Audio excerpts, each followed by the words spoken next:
সুপ্রিয় দর্শক মণ্ডলী, আসসালামু আলাইকুম। অপরূপ নয়নাভিরাম সৌন্দর্যমণ্ডিত সাগরের বুকে রোমাঞ্চকর জীবনের মধ্যেও মানুষদের বেঁচে থাকার জন্য সংগ্রাম করে সেটি আজকে আপনাদেরকে দেখাতে চলেছি। সঙ্গে থাকুন। আপনারা দেখতে পাচ্ছেন জেলেরা মাছ ধরার জন্য উত্তাল সাগরের বুকে জাল টানতেছে। তারা সাগরের বুকে গিয়েছিল ঠিক গভীর রাতে। সারা রাত সাগরের বুকে জাল নিয়ে, নৌকা নিয়ে ভেসে বেরিয়েছে। নির্ঘুম সারা রাত কাটানোর পর তারা জাল নিয়ে পারে আস্তে আস্তে এসেছে।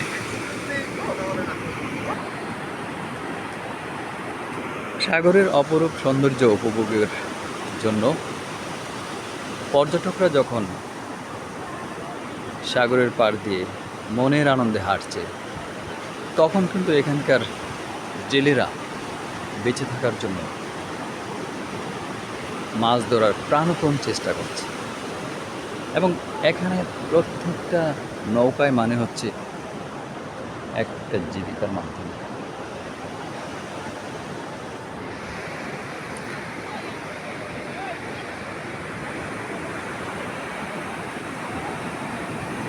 এই নৌকায় যেন তাদের জীবন ও জীবিকা, এই সাগরের পানেই যেন তাদের বেঁচে থাকার মাধ্যম। এর উপর ভিত্তি করেই তাদের পথচলা। নদীমাতৃক আমাদের এই বাংলাদেশে রয়েছে বঙ্গোপসাগর। সেই বঙ্গোপসাগরেরই এক প্রান্ত হচ্ছে কক্সবাজার।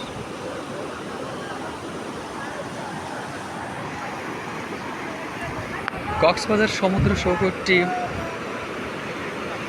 দেশি বিদেশি পর্যটকদের ভিড়ে মুখরিত হয়ে ওঠে সারা বছরই। জেলেরা সারা রাত গভীর রাতে কাটানোর পর সকালের দিকে চলে এসেছে জাল নিয়ে। মনে অসংখ্য আশা আকাঙ্ক্ষা, অনেক মাছ হয়তো উঠবে, অনেক টাকা বিক্রি করতে পারবে, অনেক দিনের একটা অবলম্বন হয়ে থাকবে। তো আমরাও দাঁড়িয়ে আছি সাগরের পাড়ে এবং দেখব আজকে কী পরিমাণ মাছ ধরা পড়ে, পাশাপাশি আপনাদেরকেও দেখাবো। তোমার সাথে আর হলো না দেখা রে, বুকে আমার বিসর্জনের ব্যথা।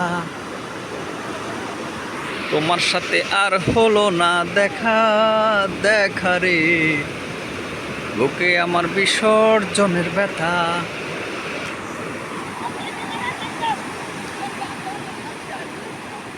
জেলেরা সারা রাত নির্ঘুম কাটানোর পরে তাদের চোখে মুখে কোনো ক্লান্তি নেই।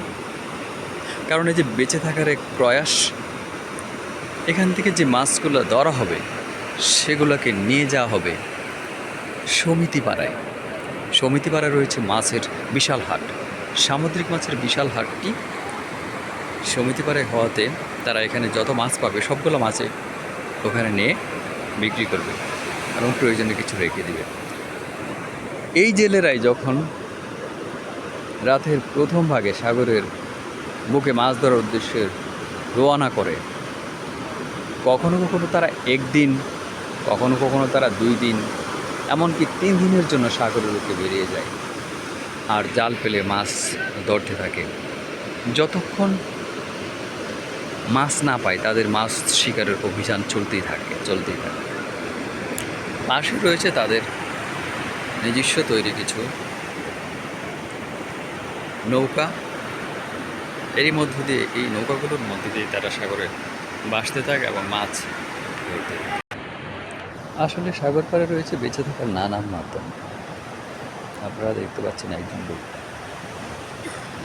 মাছ ধরার চেষ্টা।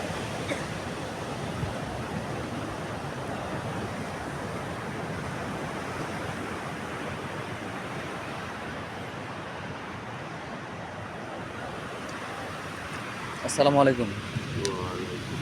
তারপর আপনি কি কি ধরতেছেন? মানে আপনি কি কি মাছগুলো করতেছেন?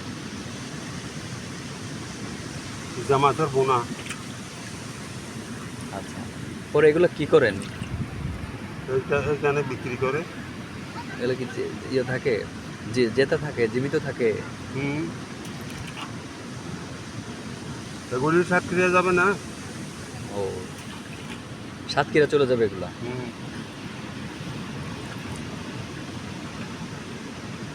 আপনার দেশ, আপনার বাড়ি তো এখানেই না? জি।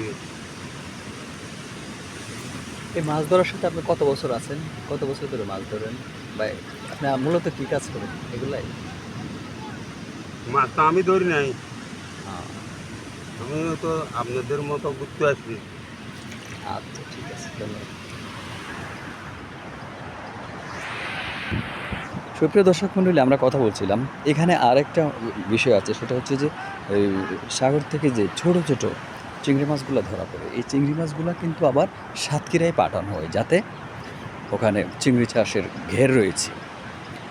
আসলে এটা এক বিশাল বৈচিত্র্য, প্রকৃতির এক বিশাল বৈচিত্র্য, সৃষ্টিকর্তার এক অপার মহিমা। আর সাগরের পাড়ে রয়েছে সাম্পান, যে সাম্পানগুলো নিয়ে তারা চলে যায় গভীর সমুদ্রে।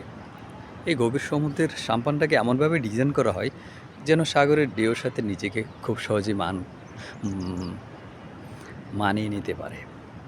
এবং যিনি চালকের আসনে বসেন তাকে অবশ্যই অনেক দক্ষ হতে হয়। দক্ষতার সাথে সারা রাত তারা সাগরের বুকে মাছ ধরে এবং সকালে চলে আসে পারে। ভ্রমণ পিপাসু পর্যটকরাও জেলেদের মাছ ধরার রোমাঞ্চকর দৃশ্য দেখার জন্য দাঁড়িয়ে থাকে। কখনো কখনো জেলেদের জালে বিশাল অনেক অনেক মাছ ধরা পড়ে, আবার কখনো কখনো অল্প মাছ ধরা পড়ে। অল্প এবং বিশাল তাই নিয়ে জেলেদের সন্তুষ্টি রয়েছি আমরাও এখন আপনারাও। ছোটোবেলায় আমরা জেনেছিলাম যে জেলে ভাই ধরে মাছ মেঘেরও ছায়ায়। এখানে কিন্তু মেঘের ছায়া না থাকলেও রয়েছে সাগরের উত্তাল ঢেউ। সাগরের উত্তাল ঢেউর মাঝে জেলেদের মাছ ধরার দৃশ্য নিঃসন্দেহে ভ্রমণপিপাসু মানুষদের অনেক আনন্দ দিয়ে থাকে। একদিকে জেলেরা জাল পাড়ে বের করছে, অন্যদিকে জেলেরা নতুন করে মাছ ধরার জন্য আবার চলে যাচ্ছে গভীর সাগরে। আজকে কিন্তু আপনাদের জন্য অপেক্ষা করছে একটি একটি অত্যন্ত আনন্দের দৃশ্য।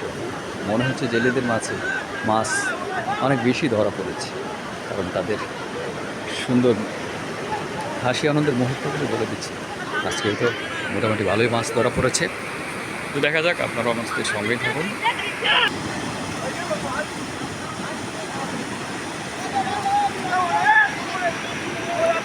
সাগরের মায়াবী ঢেউর মাঝে যেমন রয়েছে বিশাল আনন্দ, তেমনি রয়েছে বেঁচে থাকারও মাধ্যম। এই জন্য ঢেউয়ের সাথে সাগরের সাথে জেলেদের বেঁচে থাকার সংগ্রাম। আস্তে আস্তে জালটি পাড়ে চলে আসছে, আমরা আপনাদের দেখানোর চেষ্টা করি। সারা রাতের নির্ঘুম জেলেরা অত্যন্ত আনন্দের সাথে জালটাকে পাড়ে নিয়ে আসতেছে। উদ্দেশ্য অনেকগুলো মাছ পাবে। দেখা যাক, এটা সম্পূর্ণ ভাগ্যের উপর নির্ভর করে সৃষ্টিকর্তা তাদের জালে কী রেখেছে। আমরা দেখতে পাচ্ছি ছোট ছোট মাছের বিশাল ঝাঁক, এর মধ্যে কিছু বড় মাছ থাকলে এবং বড় মাছ আটকেছে এই ধরনের কথা আমরা শুনতে পাচ্ছি। দেখা যাক আজকে তারা কী পরিমাণ মাছ দিতে পারে।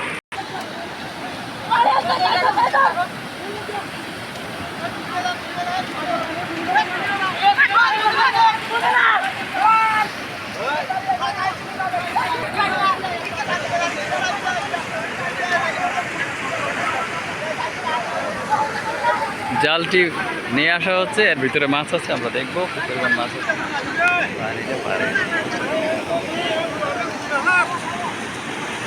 আপনারা সঙ্গে থাকুন, আমরা দেখাবো কি পরিমাণ ছোট মাছ এসেছে আজকের জালে, সেটি কিন্তু আপনাদেরকে দেখাবো।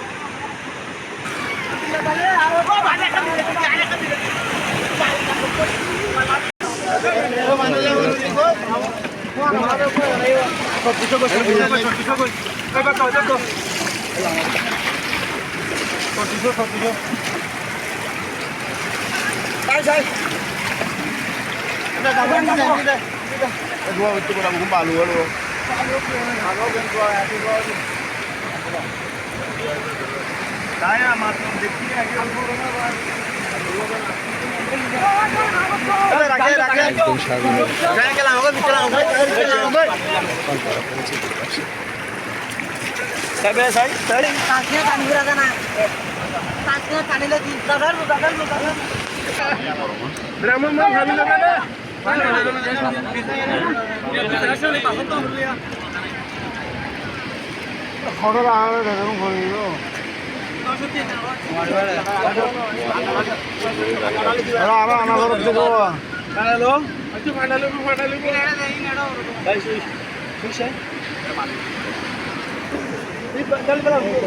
সারা রাতের নির্ঘুম ক্লান্তি এক সহজেই জেলেদের ঘুরছে ঘুরে, কারণ জেলেদের মাছে প্রচুর মাছ ধরা পড়েছে এই যাত্রায়।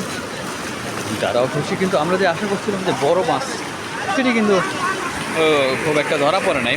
অধিকাংশ মাছের ছোট এবং অনেক মাছ ধরা পড়েছে। জেলেরা আশা করছেন ওখানে প্রায় অনেক মাছই হবে।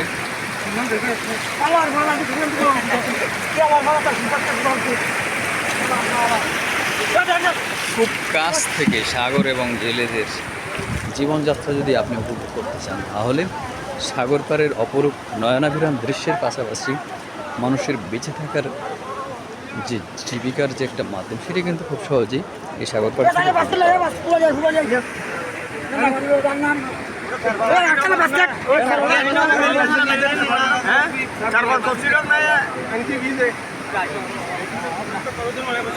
ভিতরে। আর রাত্রে আজকে মাছ ধরার নাই, তাহলে এই টানটা কত কিছু হইতে পারে আনুমানিক? আচ্ছা, ধন্যবাদ।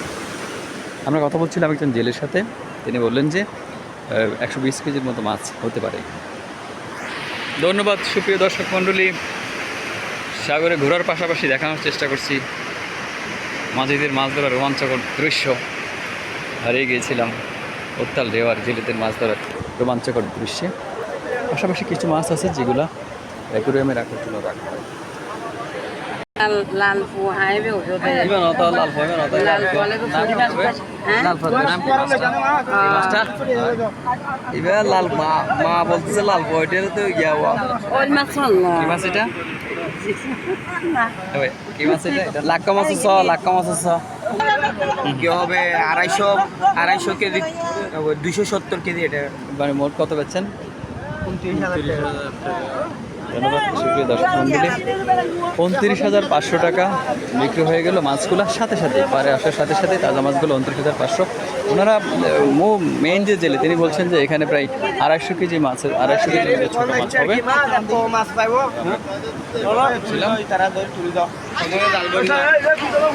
ধন্যবাদ সুপ্রিয় দর্শক মন্ডলী, আমি আপনাদেরকে আজকে দেখানোর চেষ্টা করেছি কীভাবে